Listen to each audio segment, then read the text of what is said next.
ये स्टूडेंट, आज हम फिटर व्यवसाय में सिखाई जाने वाली बेसिक स्किल के बारे में जानेंगे।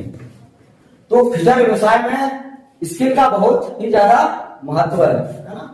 तो फिटर में आपको एक अच्छा फिटर बनने के लिए हाथों में क्या होना चाहिए, स्किल होना चाहिए, और हमारे दिमाग में अच्छी समझ होनी चाहिए और धैर्य होना चाहिए। तभी आप जाकर के क्या है, अच्छे फिटर बन सकते हैं ना। हाथों में स्किल, दिमाग में समझ भी होना चाहिए और धैर्य होना चाहिए, क्योंकि स्किल को सीखने के लिए आपको धैर्य होना बहुत जरूरी है ना। ऐसा नहीं कि आप कोई भी काम एकदम से सीख जाते हैं। आप मोटरसाइकिल भी चलाना सीखते हैं तो इतना लंबा टाइम लगता है और हमेशा सीखते ही रहते हैं। कोई भी काम को सीखने के लिए क्या चाहिए, धैर्य चाहिए है ना। तभी आप उस स्किल को सीख पाएंगे। आज हम स्किल के बारे में पढ़ेंगे। तो पहली स्किल है प्राइमरी, प्राथमिक कुशलता या प्राइमरी स्किल्स। तो प्राइमरी स्किल्स में आता है सभी औजारों का उपयोग करना। तो फिटर ट्रेड में जितने भी औजार होते हैं उसका प्रयोग करना फिटर को आना चाहिए है ना। प्रयोग करने की स्किल होनी चाहिए है ना। प्रयोग तो कोई भी करता है, लेकिन उसको सही तरीके से प्रयोग करने के लिए आप में वो स्किल होना चाहिए प्रयोग करने की, तो ही आप सही तरीके से उपयोग कर पाओगे। क्योंकि काम तो कोई भी करता है, लेकिन उसको सही ढंग से वही करता है जो उसमें पूरी तरह कुशल होता है ना। आप अगर अपनी बाइक खराब होती है, थोड़ा मोड़ा नटवट तो अपन भी खोल सकते हैं, टाइट कर सकते हैं, लेकिन अगर उसमें सही तरीके से उसका रिपेयर करना है तो कहाँ जाना पड़ेगा, आपको गैरेज में जाना पड़ेगा। तो वैसे ही अपने को सभी औजारों का सही उपयोग आना चाहिए। हेमर अभी तक आपने चलाया है ना, स्क्रू ड्राइवर से भी काम किया, लेकिन आपको उसका सही तरीका नहीं पता। लेकिन सभी औजारों का सही चलाने का स्किल आपको फिटर ट्रेड में मिलेगी। जैसे सैनिक को है ना, सैनिक को अगर वो मैदान में जाता है तो उसको क्या आना चाहिए, सही तरीके से है ना, वेपन को चलाना आना चाहिए, तो वो मारा जाएगा है ना।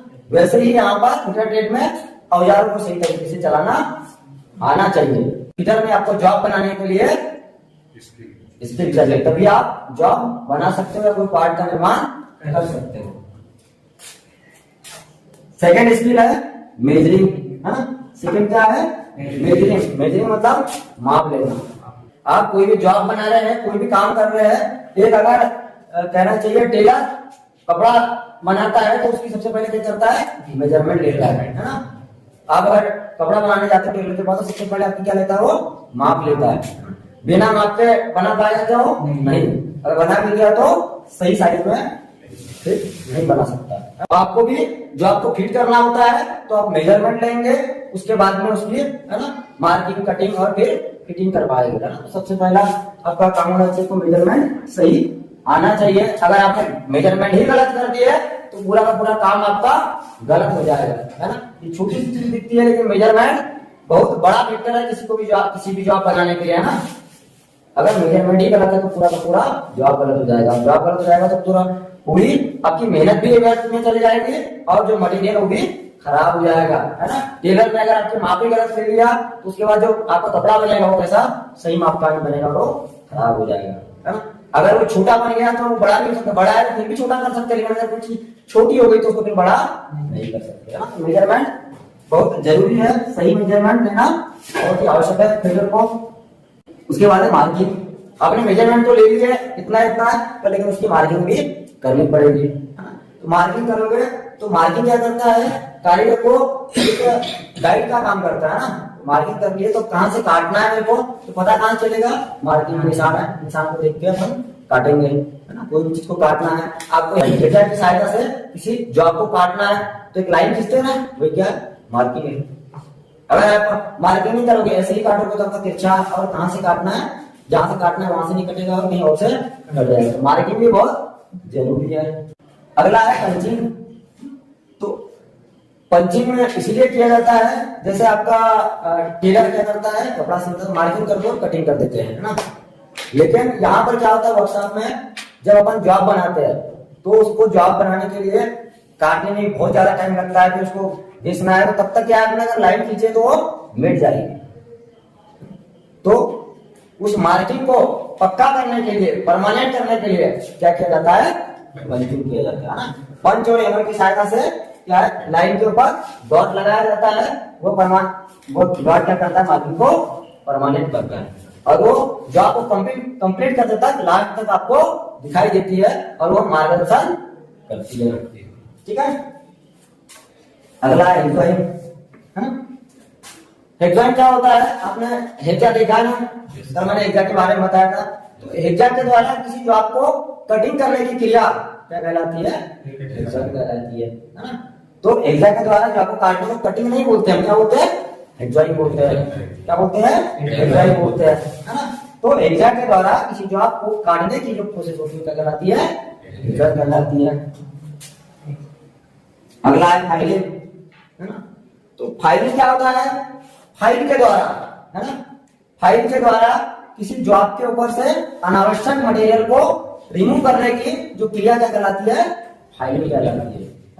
कोई जॉब है ना, जॉब मतलब कार्य है ना, लोहे का टुकड़ा, है ना, उसके ऊपर से अनावश्यक मटेरियल निकालने के लिए, है ना, फाइल के द्वारा क्या किया जाता है, फाइलिंग किया जाता है ना। तो जॉब के ऊपर से अनावश्यक मटेरियल को फाइल के द्वारा निकालने की क्रिया क्या कहलाती है, फाइलिंग कहलाती है ना। और फिटर, है ना, फिटर में 2 साल तक आपको फाइलिंग करना होता है ना। सबसे ज्यादा स्किल का काम क्या है, सारी तो स्किल आनी चाहिए, लेकिन फाइलिंग स्किल बहुत ही महत्वपूर्ण है, क्योंकि इसी से आप जॉब को फिट करते हैं, इसी से आप जॉब को परफेक्ट साइज में लाते हैं और इसी से आप फिनिश करते हैं ना। बाकी ऑपरेशन का भी काम है, बाकी स्किल का भी काम है, लेकिन फाइलिंग स्किल बहुत ही महत्वपूर्ण है, क्योंकि फाइनल, है ना, जॉब को तैयार करने का काम कौन करता है, फाइलिंग करता है ना। तो फाइलिंग स्किल आप में होनी चाहिए। अगली स्किल है चिपिंग। तो चिपिंग क्या होती है, चीजल होता है ना, चीजल या उसको हिंदी में बोला जाता है छेनी, है ना। तो छेनी के द्वारा किसी जॉब से अनावश्यक मटेरियल को चिप्स के रूप में निकालने की क्रिया क्या कहलाती है, चिपिंग कहलाती है ना। तो छेनी और हथौड़े, है ना, छेनी क्या है, कटिंग टूल है, हथौड़ा क्या है, स्ट्राइकिंग टूल है ना। ये प्रहार करेगा और जॉब की सरफेस से, है ना, या जॉब की साइड के ऊपर से जो अनावश्यक मटेरियल है ना, जो अपने को मटेरियल रिमूव करना है, उसको कैसे रिमूव करता है, या चिप्स के रूप में, चिप्स के रूप में निकालने की क्रिया क्या कहलाती है, चिपिंग कहलाती है। अगला है ड्रिलिंग। ड्रिलिंग मतलब क्या होता है, किसी जॉब के ऊपर होल करना। ड्रिल आप लोगों ने देखा है, होल करने वाला जो टूल होता है उसको ड्रिल कहते हैं, अभी हिंदी में उसको क्या बोला जाता है, बर्मा। अगर किसी ड्रिल के द्वारा किसी जॉब में अपन होल कर रहे हैं ना, तो होल करने की क्रिया क्या कहलाती है, ड्रिलिंग कहलाती है। मतलब सुराख करना है, किसी जॉब में सुराख करने की क्रिया क्या कहलाती है, ड्रिलिंग, है ना। किसके द्वारा, ड्रिल के द्वारा। तो ड्रिल को ड्रिल मशीन में होल्ड करके किसी जॉब में सुराख करने की क्रिया क्या कहलाती है, ड्रिलिंग कहलाती है। अगला है रिमर। अगला क्या है, रिमर। तो रिमर क्या होता है, किए गए होल को, है ना, ड्रिल किए गए होल को फिनिश करने के लिए, है ना, जिस ड्रिल टूल का उपयोग किया जाता है उसको हम रिमर कहते हैं, और इस क्रिया को रिमिंग करते हैं, है ना। तो रिमर एक टूल मैंने कल दिखाया था, इस प्रकार से रिमर टूल होता है। इसमें भी क्या है, सीधे सीधे कटिंग एज बनी होती है, उसमें चलाया जाता है ना, उसमें थोड़ा मटेरियल निकालता है रिमर करता है ना। तो किए गए सुराख को थोड़ा बड़ा करने तथा उसे फिनिश करने की क्रिया क्या कहलाती है, रिमिंग कहलाती है। ये होल को थोड़ा सा बड़ा करता है बस, है ना, क्योंकि अगर फिनिश भी कर रहा है तो कहीं ना कहीं मटेरियल तो निकलेगा, है ना, चाहे 0.1 मिलीमीटर क्यों ना निकले, लेकिन मटेरियल तो निकलेगा। तो ड्रिल किए गए होल को थोड़ा बड़ा करना है तथा उसे फिनिश करने की क्रिया क्या कहलाती है, रिमिंग कहलाती है। अगला है थ्रेडिंग। थ्रेडिंग क्या होता है, चूड़ी काटना। थ्रेडिंग मतलब क्या होता है, चूड़ी काटना। आपने देखे होंगे, नट बोल्ट तो सभी ने देखे हैं, है ना, उसमें क्या कटिंग होती है, चूड़ी कटिंग होती है ना। तो थ्रेडिंग में क्या होता है, किसी भी नट या बोल्ट के ऊपर चूड़ी को काटा जाता है, इस तरीके से चूड़ी कटिंग होती है, ठीक है। तो किसी भी, है ना, कहना चाहिए जॉब के इंटरनल या बाहरी सरफेस पर जो कहना चाहिए चूड़ी काटने की क्रिया को क्या करते हैं अपन, थ्रेडिंग करते हैं। इसमें अलग से टेपिंग है ना, थ्रेडिंग और टेपिंग। तो किसी भी प्रकार की आप अगर चूड़ी काटते हो उसमें थ्रेडिंग करते हैं, लेकिन टेपिंग अलग से होता है। टेपिंग क्या है, सुराख में होता है ना, एक टूल होता है टेप, तो टेप के द्वारा किसी सुराख में चूड़ी काटने की क्रिया क्या कहलाती है, टेपिंग, है ना। तो इसको अगर इसमें डालेंगे तो इसमें क्या हो जाएगा, चूड़ी कट जाएगी, है ना। तो जो नट में थ्रेड कटी होती है वो किसके द्वारा कटी होती है, टेप के द्वारा, है ना। तो नट में थ्रेड काटने की क्रिया क्या कहलाएगी, टेपिंग कहलाएगी। और बोल्ट में चूड़ी काटना है तो डाई के द्वारा काटते हैं, है ना। लेथ मशीन पर भी काटते हैं, तो ये सब क्या कहलाएगा, थ्रेडिंग कहलाएगा। थ्रेडिंग में अगर चूड़ी काटना है किसी भी जॉब के ऊपर तो दो टर्म उपयोग होता है, एक थ्रेडिंग और टेपिंग। तो टेपिंग समझना है, टेप के द्वारा अगर चूड़ी काट रहे हैं उसको टेपिंग कहते हैं, और कोई भी विधि के द्वारा अगर चूड़ी काट रहे हो वो सब क्या कहलाएगी, थ्रेडिंग कहलाएगी। लेथ मशीन में काट रहे हो चाहे डाई से काट रहे हो, है ना, वो क्या कहलाएगी, थ्रेडिंग कहलाएगी। अगला है स्क्रैपर, है ना। फाइव के जैसे एक टूल होता है स्क्रैपर, सामने क्या होती है, इसके एज होती है, और ये क्या करता है, किसी जॉब के ऊपर से उसको बारी बारी करके ऊपर मटेरियल को रिमूव करता है। हाई स्पॉट हटाता है, हाई स्पॉट मतलब थोड़े ऊंचे ऊंचे स्थान रह जाते हैं। अगर फाइलिंग के द्वारा जॉब को फिनिश करते हैं तो एकदम एक्यूरेट और एकदम फाइन फिनिशिंग नहीं होती है, उसमें कुछ ना कुछ ऊंचे नीचे स्थान रह जाते हैं। तो वो क्या करता है, इसके ऊपर उसको खरोचता है ना, इसके ऊपर को खुरुचनी बोला जाता है, खुरुच करके इससे मटेरियल निकालता है। तो ये क्या करता है, जॉब को और ज्यादा फिनिश करता है, और जो ऊंचे नीचे स्थान होते हैं उसको इसके ऊपर निकालता है ना। ठीक है, अभी हमने पढ़ा प्राथमिक कुशलता। तो आपके मन में सवाल उत्पन्न होगा कि हमने प्राथमिक कुशलता पढ़ लिया, समझ लिया, सेकेंडरी, है ना, कुशलता की क्या जरूरत है ना। तो द्वितीयक, है ना, या सेकेंडरी कुशलता की जरूरत क्यों है, क्योंकि अगर हम प्राथमिक, है ना, कुशलता आ जाती है हमारे पास, है ना, प्राइमरी स्किल आ जाती है, तो हम एक अच्छे बेसिक फिटर बन जाते हैं। क्या बन जाते हैं, अच्छे बेसिक फिटर बन जाते हैं। किंतु अगर हमारे अंदर सेकेंडरी स्किल आ जाती है तो हम एक इंडस्ट्री रेडी टेक्नीशियन बन जाते हैं, या फिर इंडस्ट्री रेडी फिटर बन जाते हैं। क्योंकि एक बेसिक फिटर बनना पर्याप्त नहीं है, हमको उसके अलावा अन्य स्किल भी आनी चाहिए, है ना। फिटर की बेसिक स्किल के साथ साथ अन्य स्किल भी आना चाहिए, है ना, क्योंकि अपने को मास्टर बनना है ना। फिटर ट्रेड कहलाता ही मास्टर ट्रेड है, और मास्टर तब बनेंगे जब आपको अलग अलग चीजें या सभी चीजों का ज्ञान होगा। तो सेकेंडरी स्किल के अंतर्गत आता है सीट मेटल। तो प्राइमरी स्किल के साथ साथ अपने को सीट मेटल, है ना, सीट मेटल अलग से ट्रेड भी होता है ना, लेकिन फिटर में हम सीट मेटल के बारे में भी सीखते हैं। तो सीट मेटल के अंतर्गत क्या आता है ना, जो कहना चाहिए सीट से अपन कोई बॉक्स तैयार कर रहे हैं, है ना, ट्रे तैयार कर रहे हैं, अलमीरा तैयार कर रहे हैं, ये सब काम है सीट मेटल। कूलर की बॉडी तैयार कर रहे हैं, ये क्या किसका काम है, सीट मेटल का, है ना। तो सीट मेटल भी हम इसमें पढ़ते हैं और कुछ इसमें प्रैक्टिकल भी करेंगे। उसके अलावा है वेल्डिंग, है ना। वेल्डिंग भी अलग से ट्रेड होता है, लेकिन फिटर में हमको वेल्डिंग भी सीखनी होती है ना।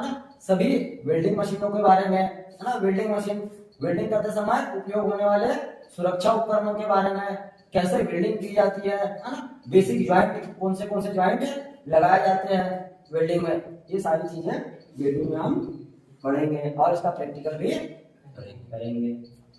अगला है लोहारगिरी या फोर्जिंग। फोर्जिंग मतलब क्या होता है, किसी जॉब को गर्म करके, लोहारगिरी मतलब लोहार को क्या करते हैं, लोहा को गर्म करते हैं, उसको फूंक पीट करके आकार देते हैं। तो कुल्हाड़ी का निर्माण करना है तो उसको अपन लोहा को गर्म करेंगे, उसको फूंक पीट करके आकार देंगे, है ना। तो ये क्या होता है, लोहारगिरी, ये उसी चीज को क्या बोलते हैं अपन, फोर्जिंग, है ना। लोहा को गर्म करके उसको आकार देने की क्रिया, है ना, ठोक पीट करके आकार देने की क्रिया क्या कहलाती है, फोर्जिंग। तो फोर्जिंग पढ़ेंगे। अगला है ग्राइंडिंग। ग्राइंडिंग किसी जॉब को फिनिश करने के लिए, है ना, ग्राइंडिंग मशीन होती है ना, वर्कशॉप में देखा होगा, जैसे आपने तो देखा ही होगा कैंची को धार लगाते हुए बाजार में, तो किससे लगाते हैं? ग्राइंडर। तो साइकिल के ऊपर रख करके वो है ना बना लेते हैं ग्राइंडिंग व्हील लगा करके, है ना। लेकिन आपने कोई भी छोटा मोटा वर्कशॉप, जहाँ फैब्रिकेशन वर्कशॉप, जहाँ वेल्डिंग वगैरह होती है, दरवाजा गेट बनते हैं, तो वहाँ ग्राइंडर आपको देखने को मिल जाता है। ग्राइंडिंग मशीन पे क्या करते हैं, किसी जॉब को फिनिश करने के लिए, है ना, या फिर उसको अगर बड़ा है उसको छोटा करना है, साइज में लाना है, तब भी उसका उपयोग करते हैं। तो टूल होते हैं या कोई भी टूल होता है, टूल को ग्राइंड करने के लिए इसका उपयोग किया जाता है। अगली स्किल है टर्निंग। तो टर्निंग क्या होता है, किसी गोल जॉब के ऊपर से मटेरियल, है ना, निकालने की चीजें क्या कहलाती है? टर्निंग। आपने लेथ मशीन देखा होगा, है ना, लेथ मशीन पे जॉब घूमता है और उसको टूल लगाया जाता है और उससे मटेरियल को निकाल करके उसको, है ना, सही साइज में, सही आकार में बनाया जाता है। तो टर्निंग किसके ऊपर की जाती है? गोल जॉब, है ना। तो गोल जॉब बनाने के लिए लेथ मशीन पर जो ऑपरेशन होता है टर्निंग होता है। बेंडिंग, किसी सीट को, किसी रॉड को, है ना, हथौड़े की सहायता से उसको बेंड करने की क्रिया, है ना, मोड़ने की क्रिया क्या कहलाती है? बेंडिंग कहलाती है। बेंडिंग ऑपरेशन भी आपको आना चाहिए। अगला है मशीनों की मरम्मत और देखभाल, हाँ। तो हमें मशीनों का मेंटेनेंस करना भी आना चाहिए। जैसे वर्कशॉप में वेल्डिंग मशीन होती है, लेथ मशीन होती है, ग्राइंडिंग मशीन होती है, इत्यादि का मेंटेनेंस करना आना चाहिए। आप जिस वाइस में काम करते हैं उसमें भी मेंटेनेंस लगता है, तो उसे भी मेंटेनेंस करना आना चाहिए। और यहाँ पर जब आप छोटी छोटी मशीनों का मेंटेनेंस करते हैं तो आप इंडस्ट्री में जाने के बाद आपको जो भी मशीन वहां पर उपयोग में लाई जाती है उसका मेंटेनेंस आना चाहिए। यहाँ पर हम बेसिक बेसिक मशीनों का मेंटेनेंस करेंगे तो इंडस्ट्री में बड़ी बड़ी मशीनों का भी मेंटेनेंस कर पाएंगे। ठीक है।